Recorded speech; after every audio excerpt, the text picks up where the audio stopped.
दोस्तों, धरती पर एलियंस वो अबूझ पहेली हैं जिससे ना तो वैज्ञानिक इनकार करते हैं और ना ही सीधे तौर पर स्वीकार करते हैं।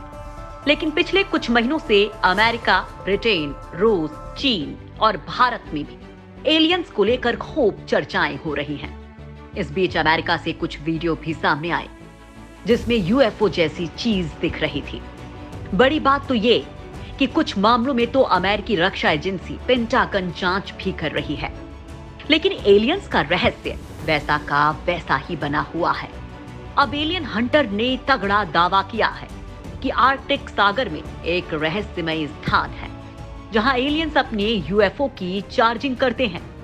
तो दोस्तों, वहीं दो प्रसिद्ध वैज्ञानिकों ने अपने दावे से पूरी दुनिया को ही हिलाकर रख दिया है कि वो एलियंस की खोज के बेहद करीब पहुंच चुके हैं।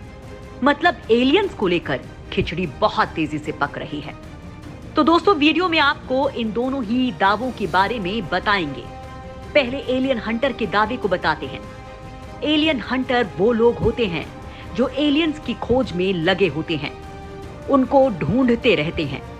तो दोस्तों, डेली स्टार में एक रिपोर्ट छपी है कि मिस्टर MBB333 नाम के एलियन हंटर ने आर्कटिक सागर में यूएफओ बेस जैसी चीज देखी है। इस शख्स ने बाकायदा गूगल अर्थ से उस स्थान को दिखाया है।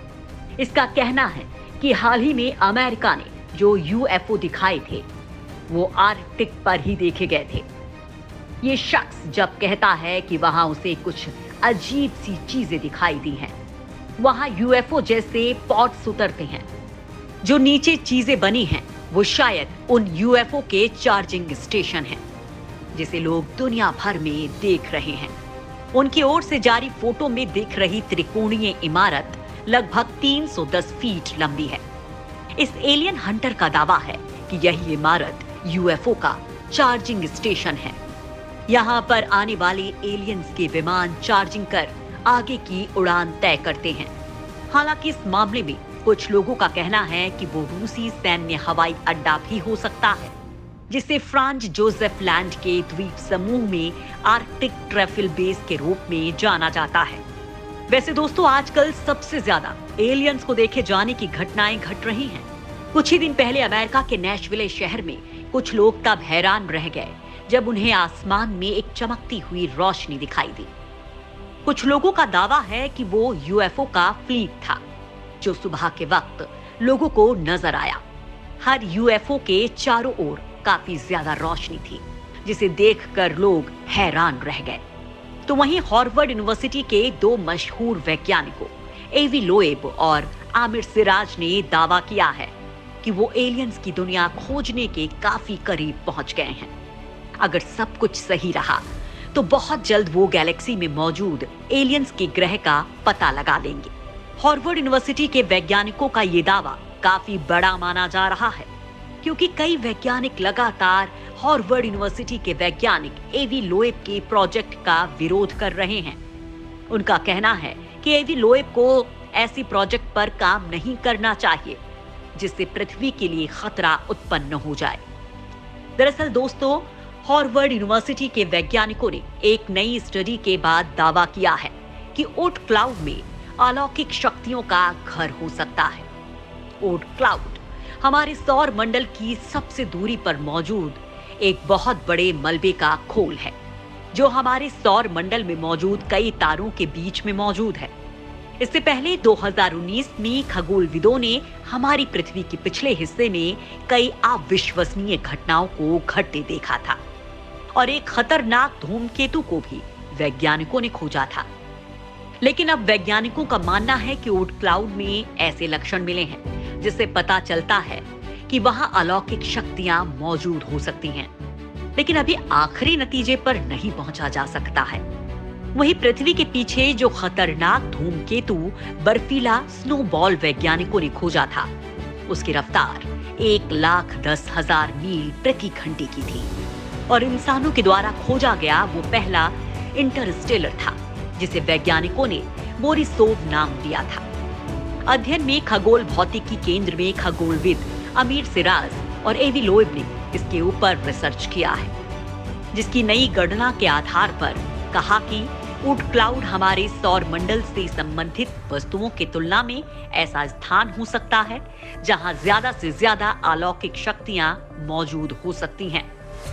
अपनी रिसर्च के आधार पर वैज्ञानिक आमिर सिराज ने कहा कि पहले इंटरस्टेलर धूमकेतु का पता लगाने से पहले हमें नहीं पता था कि हमारे सौर मंडल में कितनी इंटरस्टेलर वस्तुएं हो सकती हैं।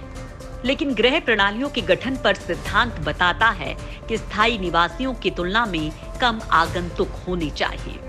वैज्ञानिक सिराज ने कहा कि हमें पता चल रहा है कि उस जगह पर काफी ज्यादा अलौकिक शक्तियां मौजूद हो सकती हैं। वैज्ञानिक सिराज ने बताया कि बोरिसोव के निष्कर्षों का इस्तेमाल करके की गई गणना में महत्वपूर्ण अनिश्चितताएं शामिल हैं।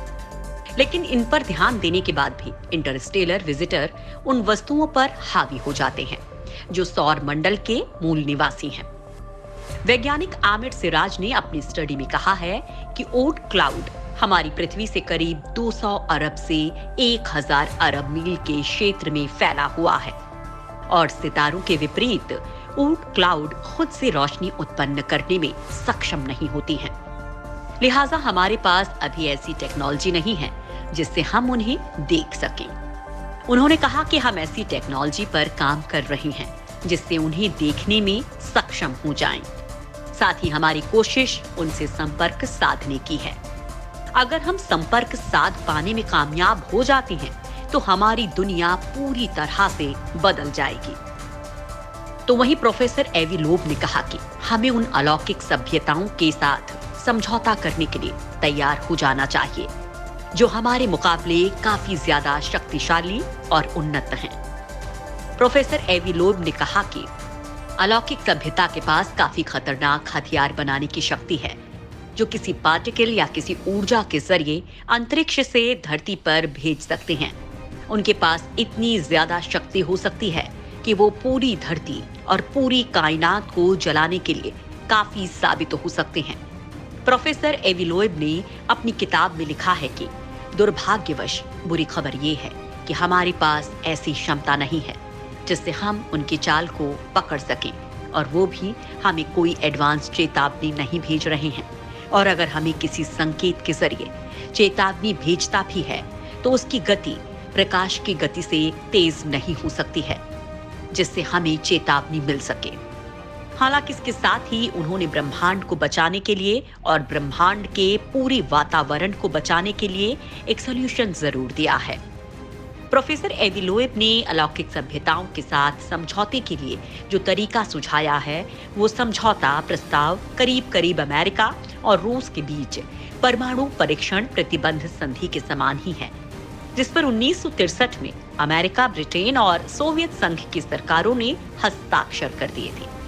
प्रोफेसर एवी लोब के मुताबिक इंसान इस गाइडलाइंस का इस्तेमाल कर हमारी आकाशगंगा में मौजूद दूसरी काफी उन्नत सभ्यता से संपर्क स्थापित कर ब्रह्मांड में आने वाली किसी भी तबाही को रोक सकता है। दोस्तों, आपको बता दें कि प्रोफेसर लोब कैम्ब्रिज ने 2017 में एलियंस की धरती पर आने का दावा कर पूरी दुनिया को सख्ते में डाल दिया था। वहीं अब इस बात की काफी संभावना जताई जा रही है कि प्रोफेसर एवी लोब एलियंस या फिर किसी उन्नत सभ्यता से संपर्क बनाने की कोशिश कर रहे हैं, या फिर प्रोफेसर लोब शायद ये जान गए हैं कि धरती से बाहर किसी उन्नत सभ्यता के पास काफी शक्तिशाली मशीन मौजूद हैं। प्रोफेसर एवी लोब ने कहा है कि ब्रह्मांड में एक उन्नत सभ्यता मौजूद है जिसने काफी तेज गति का इलेक्ट्रॉन विकसित कर लिया है जो प्लैंक ऊर्जा पर इलेक्ट्रॉन का टकराव करवाने में सक्षम है, जहां पर गुरुत्वाकर्षण को यांत्रिक ऊर्जा के तौर पर देखना चाहिए। उन्होंने कहा कि पार्टिकल एक्सीलरेटर इलेक्ट्रोमैग्नेटिक फील्ड का इस्तेमाल किसी दूसरे पार्टिकल को शूट करने के लिए करता है और ये एक्शन काफी ज्यादा तेज रफ्तार में अंजाम दिया जाता है, जिसके बारे में वैज्ञानिकों का मत है कि इसका इस्तेमाल डार्क थ्योरी को समझने और टाइम ट्रेवल करने के लिए किया जाता है। ये संभव है कि भविष्य में एक अनंत दुनिया हमारी तरफ से एक पार्टिकल भेजे। ये एक बुलबुले की तरह होगा जिसमें अनंत ऊर्जा होगी। इस एनर्जी को डार्क एनर्जी कहा जा सकता है क्योंकि इसका नेचर बहुत ही विध्वंसक होगा। ऊर्जा का एक बुलबुला प्रकाश की रफ्तार से आगे बढ़ेगा और अपने रास्ते में आने वाले हर एक चीज को तबाह कर देगा। अगर धरती भी इसके दायरे में आ जाती है तो हमारा अस्तित्व खतरे में पड़ सकता है। भविष्य की ऐसी किसी घटना से मानवता और धरती को बचाने के लिए उन्होंने एक समझौता करने की सलाह दी है, जिसे प्लान कोलाइडर ट्रीटी कहते हैं। जिस तरह हम न्यूक्लियर टेस्ट बैन का समझौता करते हैं, प्लांट समझौते की शर्तें कुछ इसी तरह की होंगी। डॉक्टर लोब ने कहा कि इस तरह का समझौता हमें गैलेक्सी और मिल्की वेव के अन्य सदस्यों के साथ करना होगा। डॉक्टर लोब दुनिया के उन लोगों की जमात में शामिल हैं जिनका मानना है कि दुनिया में और भी सभ्यताएं मौजूद हैं। खासकर 2017 में ओमुआमा के सामने आने के बाद ये धारणा प्रबल हो गई। हाल ही में उन्होंने extra terrestrial the first sign of intelligent life beyond Earth नाम से एक किताब पब्लिश की है। इस किताब में उन्होंने ओमुआमा को शुद्ध ग्रह की तरह नहीं माना है। उनके कॉन्सेप्ट के हिसाब से ओमुआमा एक मशीन की तरह है जो अंतरिक्ष जाने के लिए बना है। जनवरी 2021 में एक इंटरव्यू में उन्होंने कहा था कि ओमुआमा को सूरज की किरणों से ऊर्जा मिलती है। प्रोफेसर लोएब के 2017 में किए गए दावे से हालांकि विश्व के ज्यादातर वैज्ञानिक सहमत नहीं हुए थे, जिसके बाद उन्होंने एक इंटरव्यू में दावा किया था कि वैज्ञानिकों का सहमत नहीं होना कोई आश्चर्य की बात नहीं है, क्योंकि जब गैलीलियो ने पहली बार कहा था कि धरती ब्रह्मांड का केंद्र नहीं है तो उन्हें भी सजा दी गई थी। आपको बता दें कि कुछ समय पहले इजराइल स्पेस सिक्योरिटी एजेंसी के पूर्व प्रमुख हैम इशद ने भी दावा किया था कि एलियन वास्तव में हैं और इजराइल और अमेरिका कई सालों से एलियंस से संपर्क में हैं। उन्होंने ये भी कहा था कि एलियंस ने ही अपनी मौजूदगी की जानकारी सार्वजनिक नहीं करने की सलाह दी थी।